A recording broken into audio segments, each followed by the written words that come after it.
Muy buenas noches, de nuevo nos convoca el programa Implacable. Implacable que está siendo muy bien posicionado por ustedes, por la aprobación de la gente. Estamos felices y hoy tenemos un invitado muy implacable. ¿Se acuerdan de la frase "usá casco carajo"? Estamos aquí en la casa, en la residencia del doctor Aníbal Filártiga Lacroix. Muy buenas noches, querido doctor. ¿Cómo estás? Muy buenas noches, Rodolfo. Es un placer recibirles en mi casa y poder hablar de tantos temas que uno a veces quiere hacer conocer su opinión y no tiene ocasión.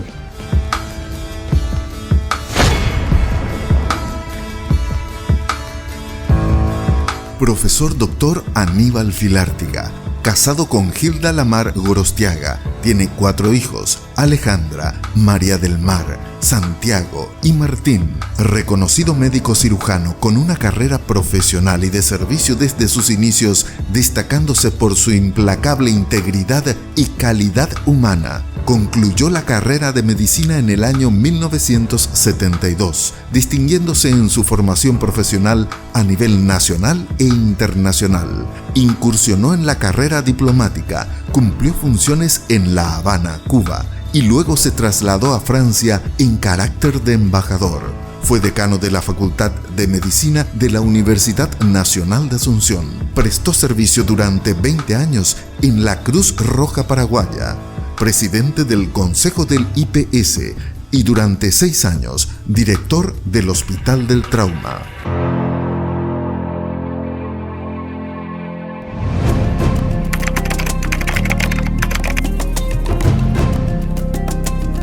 Tu madre de ascendencia francesa me dijiste que es argentina, nació en Argentina. Correntina. Correntina. Nació en una estancia en la Laguna de Iberá. Ya, De ascendencia francesa. Y mi papá es de Itá, hijo de don Pastor Filártiga. Y se conocieron en Encarnación, donde mi mamá estudiaba magisterio y mi papá era empleado del banco. ¿Tu abuelo estuvo exiliado, doctor? Mi abuelo en realidad estuvo preso en Fortín Galpón, engrillado, en lo que se conoce como el primer campo de concentración del Paraguay. ¿En qué año fue eso? Los años 1910, alrededor del 10, 20, por ahí, no sé exactamente.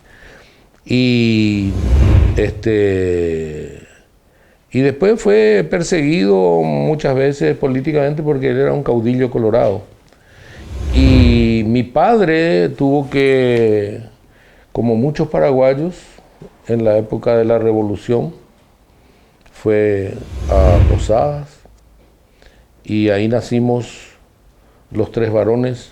Mi hermana mayor nació en Encarnación y la menor nació en Asunción. ¿Vos naciste en Posadas? Nací en Posadas, pero tengo la nacionalidad paraguaya natural, es decir, por ser hijo de paraguayo, yo opté por la ciudadanía paraguaya.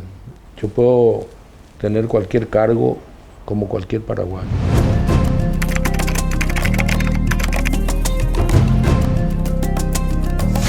¿Qué te animó a dedicarte a la medicina, una profesión la cual merece muchas veces muchos renunciamientos y un servicio permanente? Y te voy a mentir si te digo que fue una elección. En realidad, nunca pensé en otra profesión. Desde niño siempre dije voy a ser médico.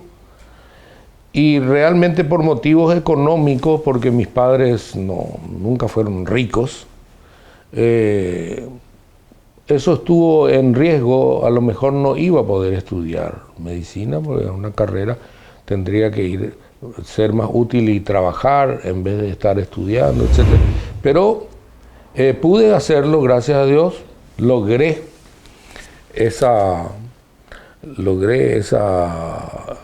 meta de ser médico, que era lo único que quería realmente. Nunca pensé en otra profesión. ¿Tus estudios primarios y secundarios los hiciste en Asunción? Bueno, los estudios primarios sí empecé en el Cristo Rey en primer grado. Los secundarios hice en el Colegio Nacional de la capital, pero no terminé ahí. Me fui a Posadas a terminar el bachillerato, porque ahí se ganaba un año. Se ganaba un año porque había hasta quinto curso nomás el bachillerato. Entonces muchos paraguayos iban ahí para recibirse un año antes. Yo en realidad me fui para recuperar un año que había perdido, porque a los 15 años yo trabajaba en el Citibank. Era un pasapapel ahí, y mi padre me dijo que había que trabajar para conocer. ¿Tus primeros pasos trabajando? Sí, en el Citibank. Y a los 15 años, y un empleado del Citibank me llevó al Club Guaraní a jugar fútbol. Entonces, siendo olimpista, me fiché por el... ¿Pero vos sos olimpista o Guaraní? Olimpista, pero le quiero a Guaraní también por ese recuerdo. Yeah. Y entré, fiché por Guaraní, me ficharon. Nunca llegué a primera, estábamos en lo que se llamaba, entrenaba en lo que se llamaba la cuarta común. ¿En qué puesto jugabas? Jugaba de 10 o de 9. Y mis compañeros fueron todos exitosos. Raimundo Aguilera era el arquero. Los hermanos Crispín y Vidal Maciel, Waldimiro Chetina. Llegaron a primera división. Pati Brizuela. Y el centro delantero, ellos todos llegaron a primera división, y Aguilera fue el arquero de América. El centro delantero era Juan Francisco Escobar, aquel célebre árbitro que murió muy joven. Era mi compañero en el colegio y era mi compañero en Guaraní. Él jugaba de centro delantero, pero él era River Plate. Él también era prestado.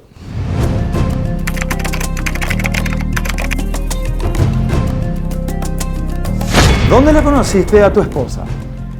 Y le conocí cuando estaba en primer curso de medicina. Estaba estudiando una tarde con mi compañero de estudios, el doctor Miguel Adorno, cardiólogo, y me dijo, vamos a jugar vóley esta tarde a lo de Michel Carrizosa.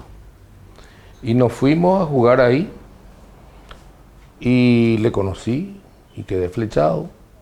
Ella se llama Hilda Carmen Agustina Lamar Gorostiaga. ¿Cuántos hijos tienen? Tenemos 4 hijos. Alejandra, casada con Oliver Escabone. María del Mar, casada con Osvaldo Salum. Santiago, casado con Montserrat Valladares, la hija de Menchi y Oscar. Y Estefanía Echeverry, casada con Martín, es decir, mi hijo es Martín. Hoy, casados los 4, ¿vivís solo con tu señora esposa entonces en esta casa? Sí, relativamente, porque por suerte a menudo los tenemos por acá los domingos religiosamente, ¿no?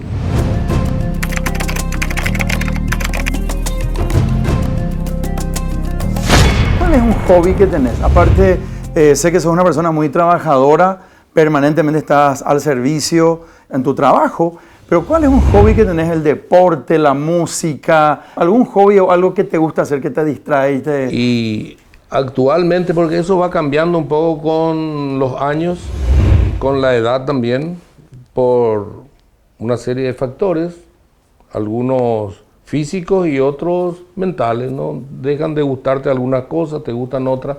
En este momento, y de hace 6, 7 años, estoy jugando golf todos los sábados y domingos. ¿Dónde jugás? Allá en Surubí, en el Centenario. Y de las 7 de la mañana hasta el mediodía tengo un grupo de amigos, nos encontramos, charlamos, nos divertimos. disfrutamos de un paisaje excepcional, esas mañanas soleadas, frescas, tranquilidad, no hay teléfono. Realmente da mucha paz el golf.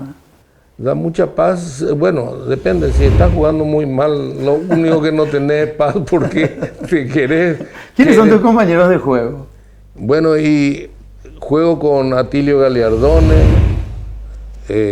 José Luis Bravo, un español, Ricardo Zorraquín, Víctor y Augusto Fuster, Pedro Beisinger.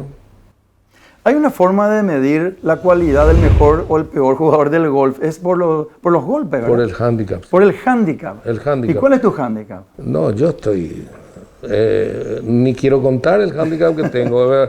Los buenos jugadores tienen handicap 0. Quiere decir que es...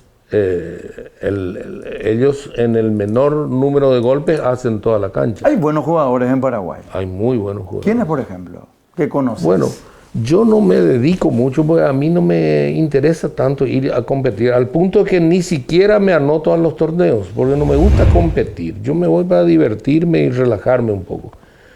Pero hay muy buenos jugadores. Los hermanos Franco son un ejemplo.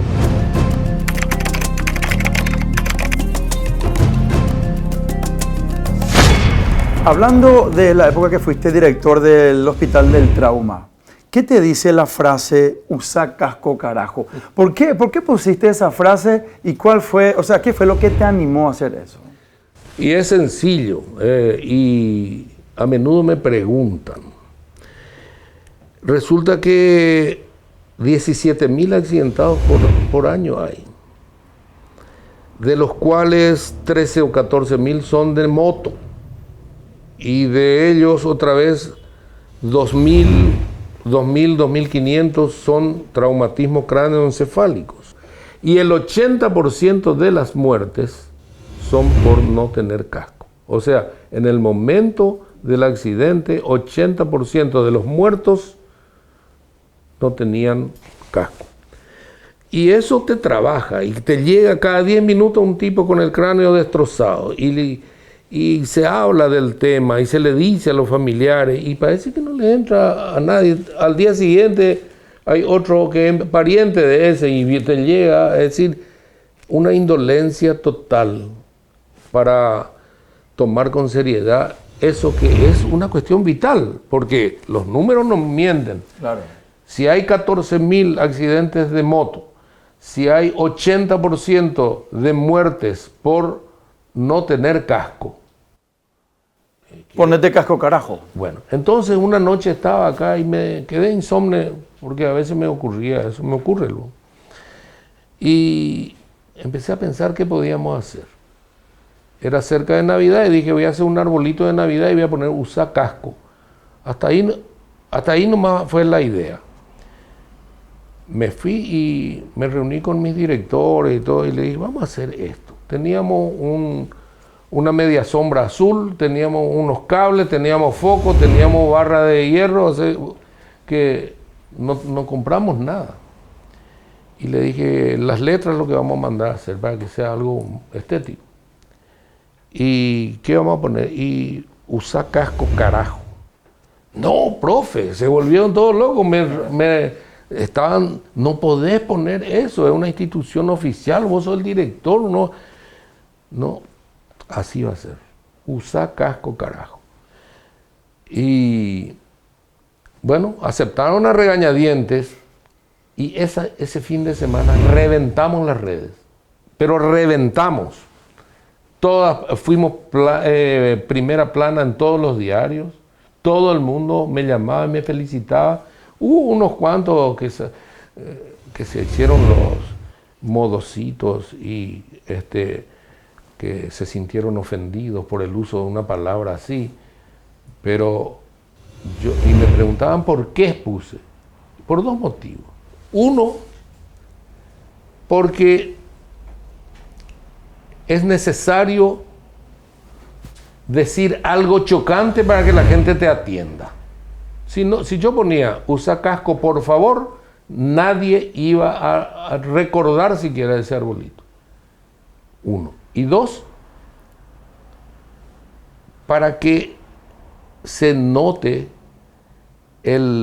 la sensación de hartazgo. O el mensaje también, ¿verdad? Y el hartazgo nuestro, no el hartazgo con nuestro trabajo que nos apasiona, pero el hartazgo de recibir gente medio muerta que no tendría que llegar en esas condiciones si fueran un poco responsables. Ese es el hartazgo. Sería cuídense, por favor. Claro, pero no iba a tener ningún efecto si poníamos así.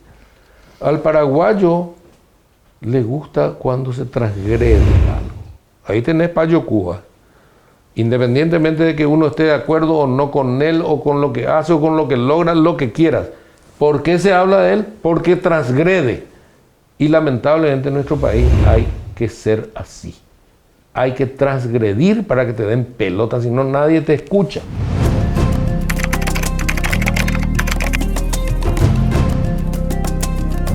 ¿Cuál es la mayor virtud que valorás en un ser humano? La ética. ¿Y por qué? Y porque creo que vos podés ser podés tener el mejor estudio, podés haber salido de Harvard, podés tener la mejor pinta, podés hablar 10 idiomas. Si no tenés ética, ninguna de esas cosas vale. Ninguna de esas cosas vale. ¿Cuál es el peor defecto que criticás o que te duele de un ser humano? La hipocresía. Yo prefiero a alguien que es frontal y que me dice que yo soy un imbécil, a uno que me adula y que sé que lo está haciendo de una manera fraudulenta.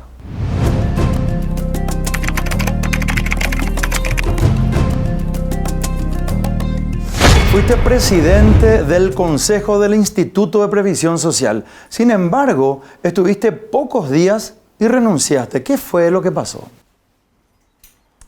Bueno, es un cúmulo de cosas, pero en primer lugar tengo que aclarar que ni el presidente ni ninguna autoridad me pidió algo indebido. Tuve propuestas indecentes. ¿Tuviste propuestas indecentes? Pero no de personas que estaban en el poder, digamos. Jamás, eso puedo decirlo.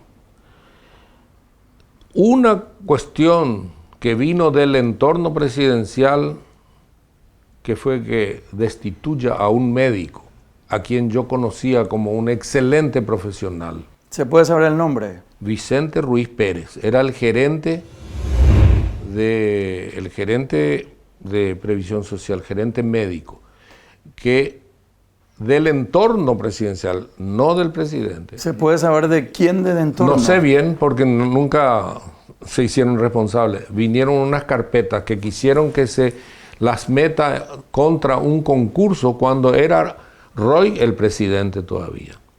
Y el que hizo el concurso fue Vicente Ruiz Pérez. Y no entraron porque no merecían entrar. Entonces cuando yo entro, me piden que lo saque a él. Yo le digo, yo no le voy a sacar. Esa es una persona que le conozco hace muchos años. Yo fui presidente del Círculo Paraguayo de Médicos. Me peleé toda la vida por las injusticias contra los médicos. Y voy a venir al final de mi vida a sacarle a un colega porque hizo lo que tenía que hacer. No. Y quedó así nomás. Y después vinieron propuestas que tuve de financieras y compañía. A ver, quedó así nomás, pero ¿salió o no el médico? No le iba a sacar. Okay. No le saqué y no le iba a sacar. Y es más, cuando vino Benigno López, los distanciaron un tiempo, pero al poco tiempo lo tuvieron que llamar porque era una persona de mucha valía. Así que no llegó a salir. Hasta hoy está y es un excelente médico.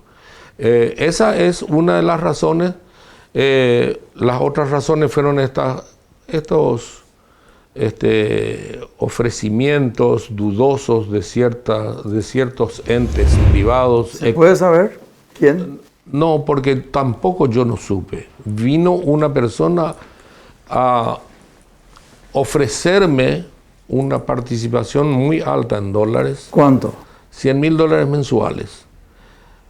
Para que yo haga la vista gorda a ciertas cosas. ¿A qué cosa?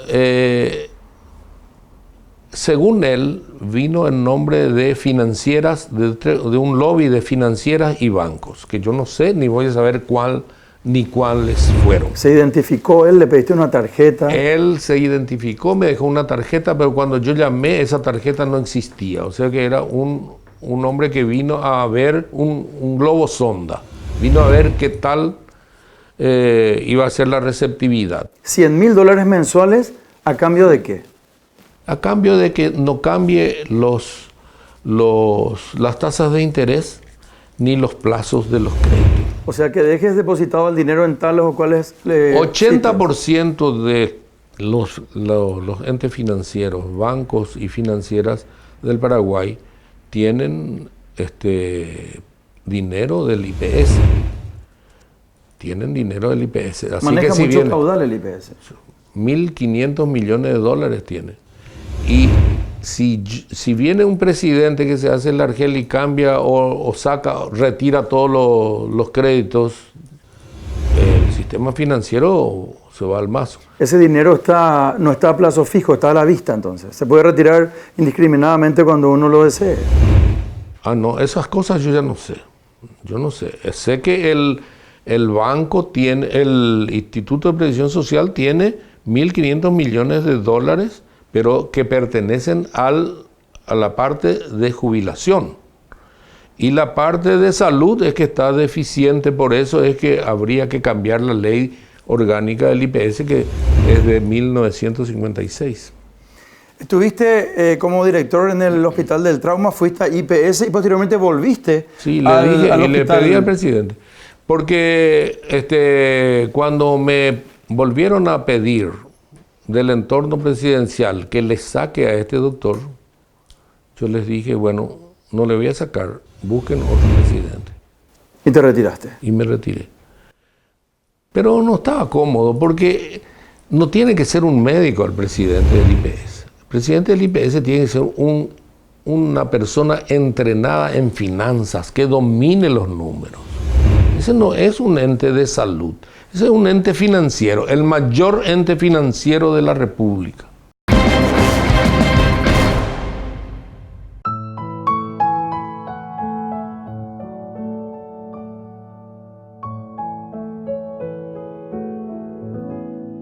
Unos se creen que los mató el tiempo y la ausencia, pero su tren vendió boleto de ida y vuelta.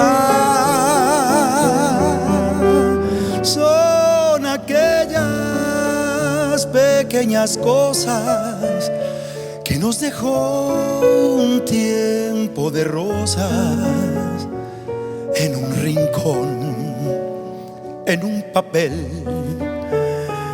o en un cajón. Como un ladrón te acechan detrás de la puerta.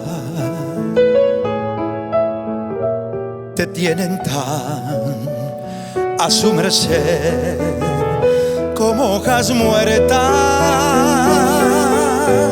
que el viento arrastra allá o aquí, que te sonríen tristes y nos hacen que lloremos cuando nadie nos ve.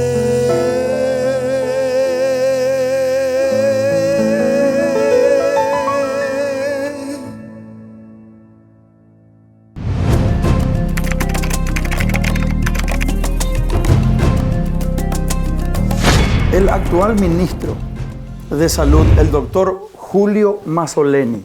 Escuchamos, supimos y vimos que a tu criterio y entender no tuvo un buen comportamiento contigo.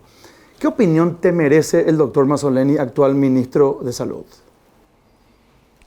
El doctor Julio Mazzoleni, no hay ninguna duda, goza de un prestigio bien ganado como un especialista altamente especializado en los Estados Unidos.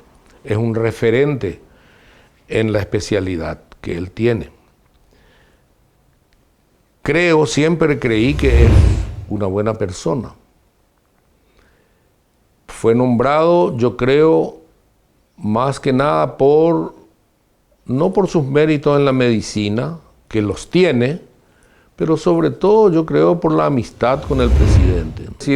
El presidente era compañero de él y lo nombró como ministro, pero el doctor Mazzoleni nunca estuvo en salud pública. Ni un solo año trabajó en salud pública, o sea que no conocía el ambiente, digamos, que no es fácil. Y en segundo lugar, el doctor Julio Mazzoleni no hizo jamás una maestría en salud pública o en administración de hospitales. Aclaro que yo tampoco hice nunca. Pero justamente por eso, así como de IPS salí, y una gran parte de la cuestión en IPS fue salir porque creía que había gente más capacitada que yo en esa área. No solamente por las cosas que me pasaron, sino porque yo creo que hay personas que están más entrenadas para manejar un ente financiero que un médico. Y ahí me di cuenta y reconocí humildemente y le dije al presidente, ahí hay que poner a otro. Bueno, así también, si me ofrecieran el ministerio, y tuve 2 veces ofrecimientos no oficiales, pero oficiosos, no acepté, porque yo no quiero ser ministro. Primero, porque yo no estudié salud pública ni administración hospitalaria. Segundo, porque yo soy hombre de la trinchera. A mí me gusta estar ahí, en la sala de operación, en la sala de urgencias, con los alumnos, enseñando, viendo cómo se hace, aprendiendo incluso al frente de batalla. En el frente de batalla, en la trinchera. Yo soy hombre de la trinchera, yo no soy para estar en un escritorio. Así que si alguien interpreta mis críticas a Mazzoleni como que me sentí celoso porque no me nombraron a mí, está equivocado. Nunca quise. Y lo único que le critiqué fue su actitud, que para mí fue cobarde. Dijiste que era cobarde. Sí. ¿Y es cobarde? Y bueno, yo hasta ahora no tengo la prueba de que no sea. Él no me habló. ¿Le enviaste mensajes? Le envié mensajes, le llamé 1000 veces, traté de hablar con él por interpósitas personas. ¿Cuál fue la respuesta? Nada, nunca tuve respuestas, de nada, silencio. Y yo creo que una persona que se dedicó como yo, que fue decano de la Facultad de Medicina, que fue profesor de él incluso. Él fue tu alumno.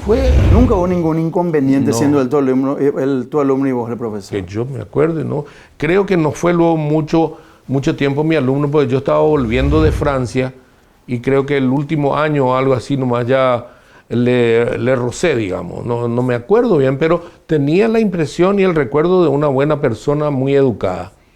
Pero yo creo que una persona con esas características podría haber tenido la consideración de decir, el profe no se rompió todo acá, hizo un hospital nuevo, todos le quieren, la ciudadanía entera está contenta con él, vamos a darle una salida decorosa.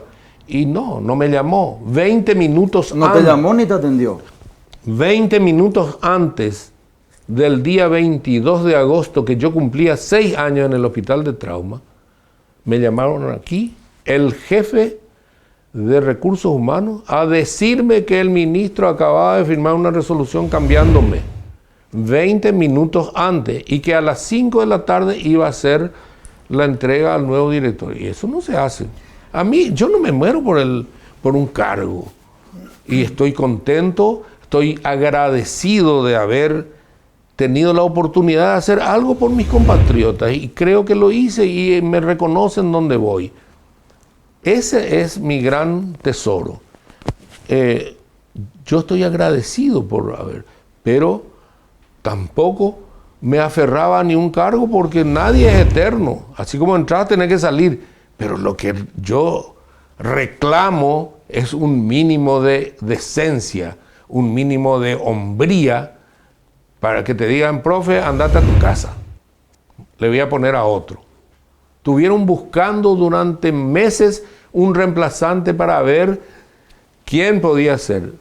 Y los mejores le dijeron no querían venir. Y te hablo del doctor Hugo Gómez, te hablo del doctor Mura, de una serie de personas muy entrenadas en urgencias que le dijeron que no. Y aceptó otro. Dijiste aquella vez, recuerdo que si le encontrabas, le ibas a reclamar o le ibas a preguntar acerca de su actitud. ¿Le encontraste alguna vez? Nunca le encontré. Y si le encuentro hoy, no le voy a reclamar nada. No merece. No merece. No merece. Él tendría que, aunque sea, arrepentirse de esa actitud tan mezquina y cobarde, repito. Y aunque sea después me hubiera dicho, profe, discúlpame, metí la pata.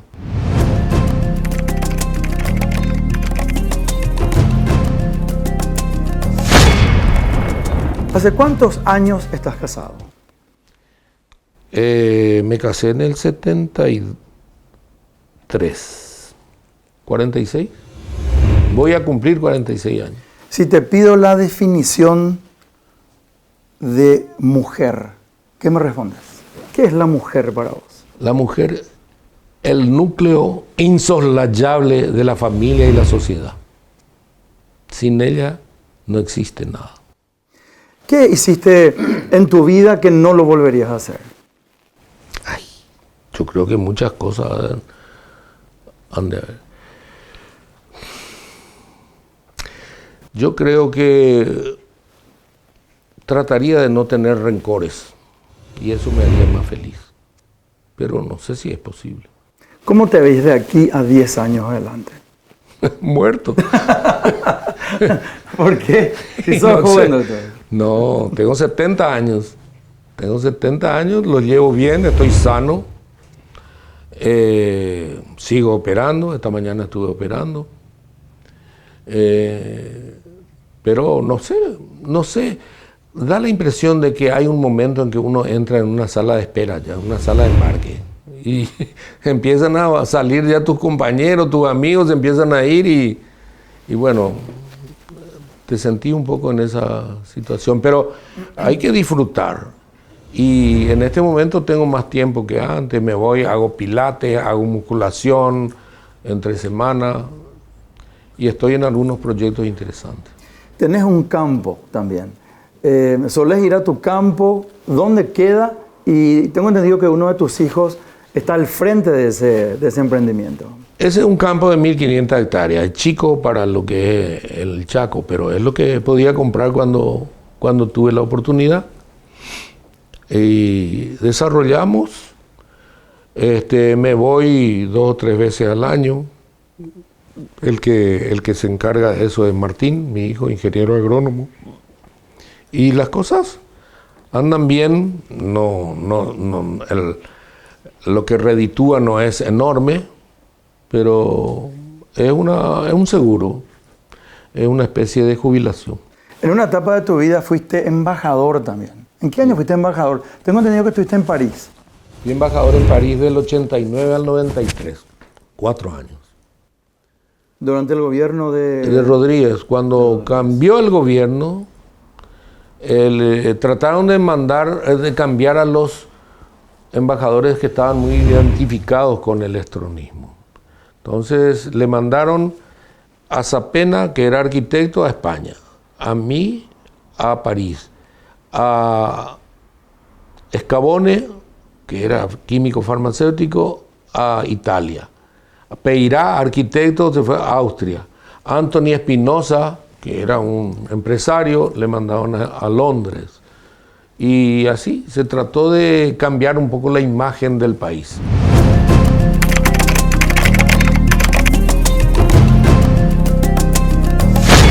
automáticamente tomaste de nuevo tu carrera, tu oficio. Sí.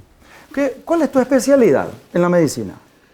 Yo hice mi residencia en el Hospital de Clínicas en cirugía general. Después fui a Francia, donde hice cirugía de tórax, pulmones, esófago, etc. Cirugía de urgencia y cirugía general, las tres cosas. Y posteriormente, cuando salió a luz la cirugía laparoscópica, hice cirugía, soy especialista en cirugía laparoscópica y toracoscópica también. ¿Una rica pasta o un rico asado? Y si me preguntabas hace 10 años te iba a decir asado, pero no sé por qué le estoy perdiendo. Mi hijo Santiago y mi nuera Monse son vegetarianos. Y en cambio Martín es gran comedor de asado, lo mismo que María del Mar y Alejandra. Pero no sé, es como que le perdí un poco el gusto, no como con tanta asiduidad carne. Creo que en la semana el menú que hace mi señora incluye 2 veces por ahí una carne. Así que probablemente en este momento prefiera unas buenas pastas, ¿no?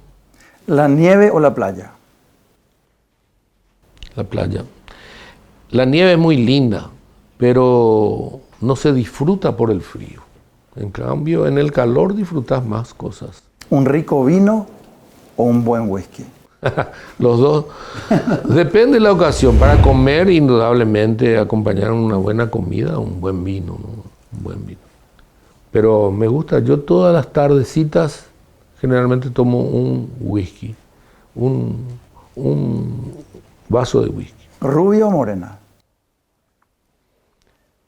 Creo que morenas, ¿eh? ¿Tu señora es morena? Sí, trigueña, ella es blanca con el pelo oscuro. ¿Qué te hace feliz? Bueno, mi familia indudablemente es el puntal para mi felicidad. Es lo que me hace ser feliz aun cuando pienso que no lo soy. En los momentos difíciles, cuando pensás que las cosas no andan bien, cuando te recriminás cosas que hiciste en el pasado o lo que estás haciendo, o pensás que no estás actuando bien en alguna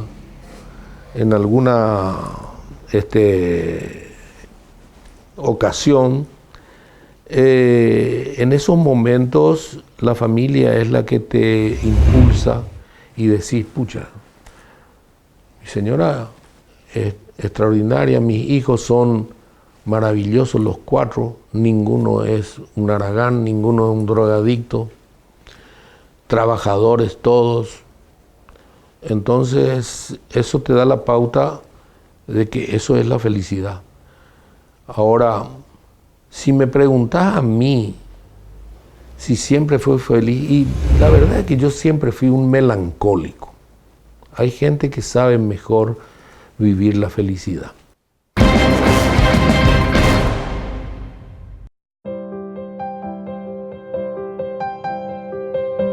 Te llegará una rosa cada día que medie entre los dos una distancia,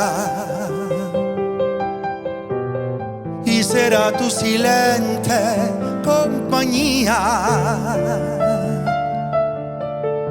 la que a solas te duela la nostalgia. Te llegará una rosa cada día, augurándote tiempos de ventura, compañera total del alma mía, propietaria de toda la ternura. Aquellos que no tienen fantasía no podrán entender, es muy complejo, que llega la distancia cada día, recibir miro una rosa desde lejos, te llegará una rosa cada día, te llegará una rosa cada día. Mi alma escapará por la ventana de tu orilla, cruzando hasta mi orilla.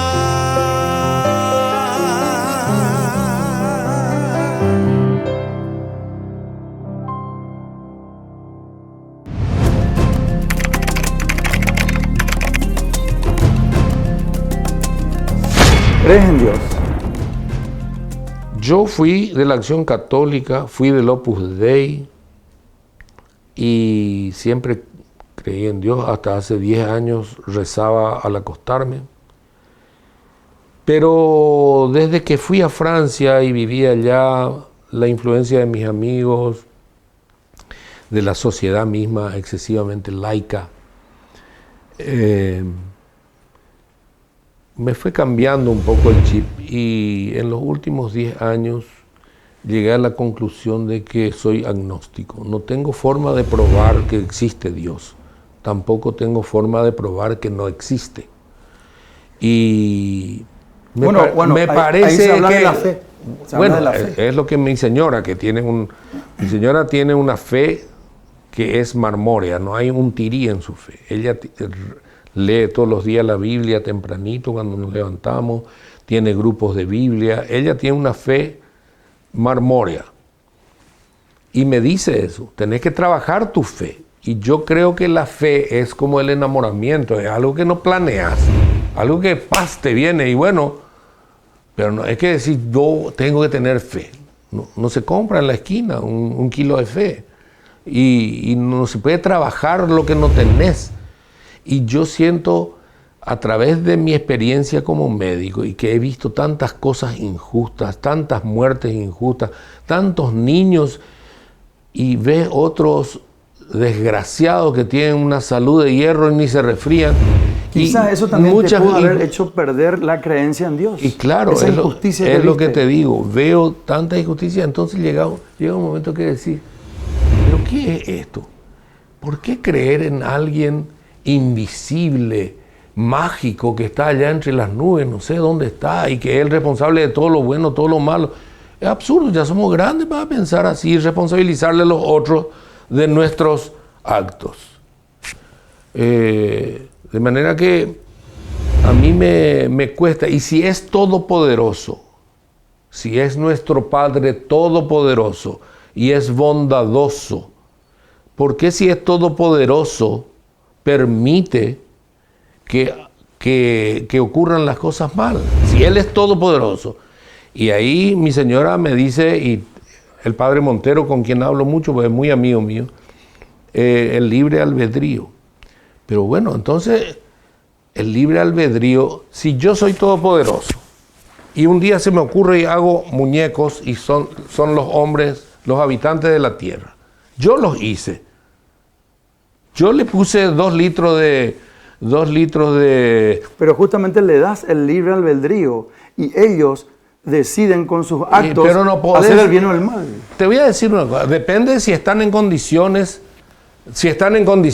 de hacer el bien o de discernir. Te pongo un ejemplo. Vienen tus sobrinos, tus nietos, lo que sea, como en mi caso, a tu casa. Y vos tenés una pieza llena de golosinas, chocolates, los caramelos más ricos, las galletitas más ricas. Le abrís la puerta y le decís, entren acá, pero cuidadito con comer un chocolate. Estás haciendo un paralelo con el pecado. Claro, lo que te quiero decir es, sabes bien que esa criatura, porque somos criaturas, no está en condiciones de resistir eso. Si Dios Todopoderoso te hizo y te metió 2 litros de hormona encima, ¿por qué después te va a recriminar porque te da vuelta a mirarle cuando pasa a una chica que tiene un físico espectacular? Mirarle, sí. Bueno, pero mirarle, sabes bien que no es mirarle, pensando ya 1000 cosas tal vez. A eso me refiero. Entonces, no podés dejar que decida qué es pecado o qué no es pecado una persona a la que le hiciste imperfecta. ¿Está mal equilibrado el mundo?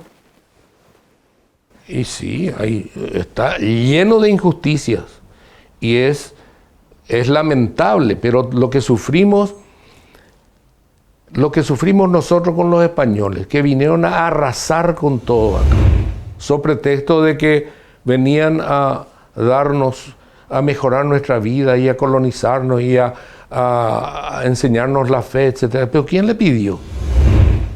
Si acá los incas, los aztecas tenían un porvenir a lo mejor majestuoso. Y vinieron, arrasaron con todo, se llevaban todas las riquezas, se llevaban todas allá. ¿Pero por qué crees que ocurre eso entonces? Bueno, por la injusticia. ¿Qué hicieron los franceses, los ingleses, los americanos y los alemanes en Medio Oriente?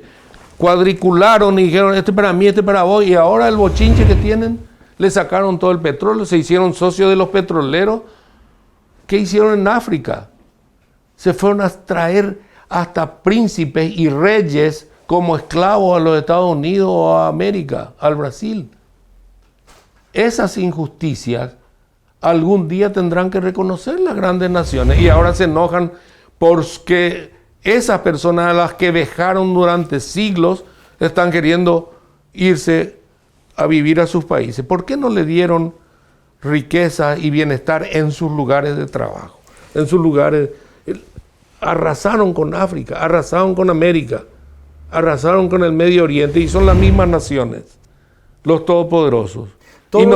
Nosotros no somos capaces de decir nada. Todo lo bien o mal hecho se paga aquí en la tierra. Y esa es la opinión que yo tengo. Pero me hace dudar cuando le veo tan felices a ciertos personajes, ¿no? Después de esta vida, se acaba todo. No existe vida eterna. Te voy a contestar contándote una anécdota de la última entrevista que le hicieron al presidente Mitterrand. Él había dejado la presidencia, estaba con un cáncer de próstata que ya estaba terminando con él, estaba todo amarillo. Y meses antes de morir, Patrick Poivre d'Arvor, el locutor estrella, más o menos lo que vos sos acá en Asunción. Qué amable, gracias.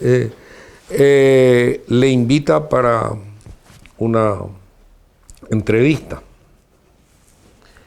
Y se va a Mitterrand demacrado. Y le dice, ¿cómo está, presidente? Y le dice Mitterrand en francés, no le explica así, pero le dice, nosotros tenemos una manera de contestar esas preguntas.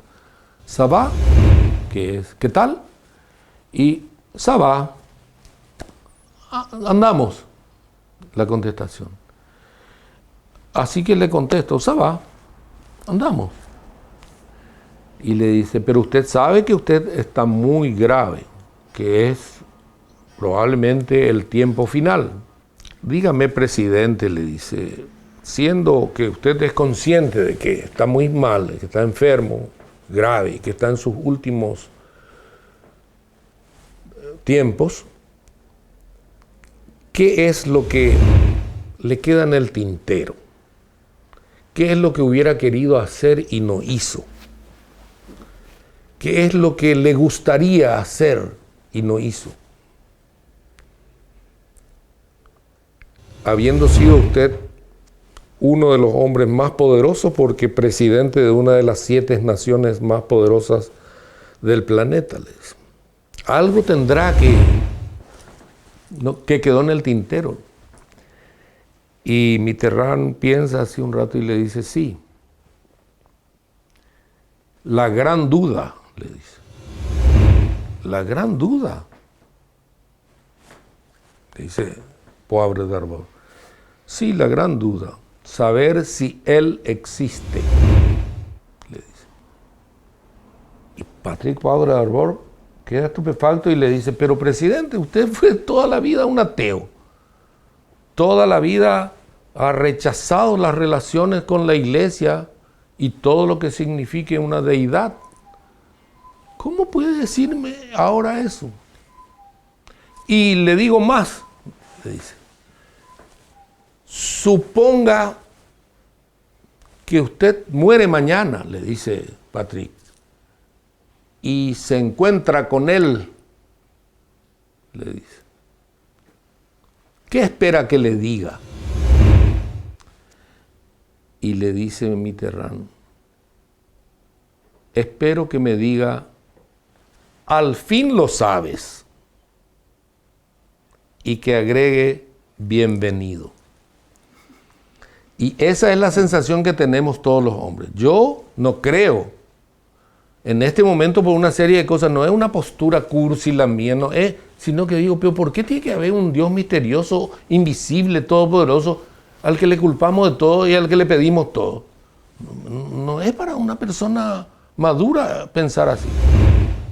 Pero en el fondo, quiero que exista y que me reciba en algún lado después de la muerte.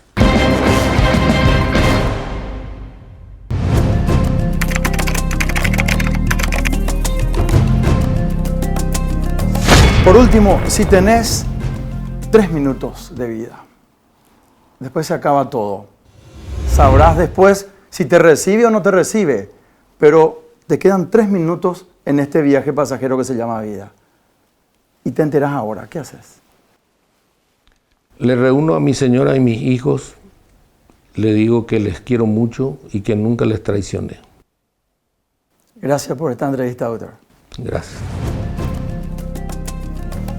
Así llegamos al final del programa Implacable, hoy con una entrevista que nos ha concedido amablemente el doctor Aníbal Filártiga. Dios mediante, el próximo domingo nos volveremos a encontrar. Sé feliz, pelea por tus sueños, tarde o temprano todo se cumple. Chao.